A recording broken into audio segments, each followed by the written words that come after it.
নমস্কার। কবি সুবোধ সরকারের লেখা কবিতা শাড়ি। বিয়েতে 51টা শাড়ি পেয়েছিল মেয়েটা। অষ্টমঙ্গলায় ফিরে এসে আরো 6টা। এত শাড়ি একসঙ্গে সে জীবনে দেখেনি। আলমারির প্রথম থাকে সে রাখলো সব নীল শাড়িদের।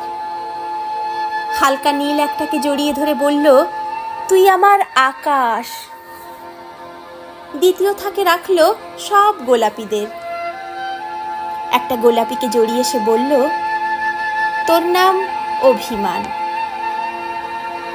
তৃতীয় থাকে 3টে ময়ূর, যেন 3 দিক থেকে ছুটে আসা সুখ।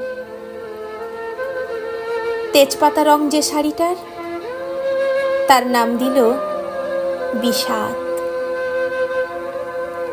সারা বছর সে শুধু শাড়ি উপহার পেল। এত শাড়ি সে কি করে এক জীবনে পরবে?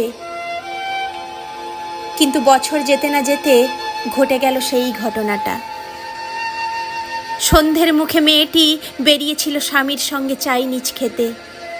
কাপড়ে মুখ বাঁধা 3টি ছেলে এসে দাঁড়ালো। স্বামীর তলপেটে ঢুকে গেল 12 ইঞ্চি। ওপর থেকে নিচে, নিচে নেমে ডান দিকে পড়ে রইল খাবার।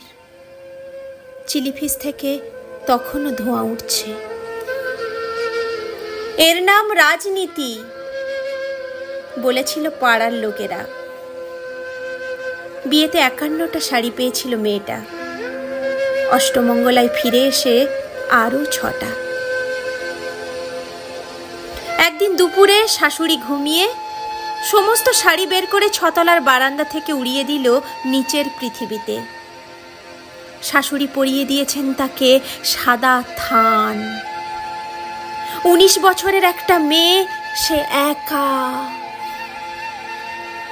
কিন্তু সেই থানও এক ঝটকায় খুলে নিল 3জন পাড়ার মোড়ে।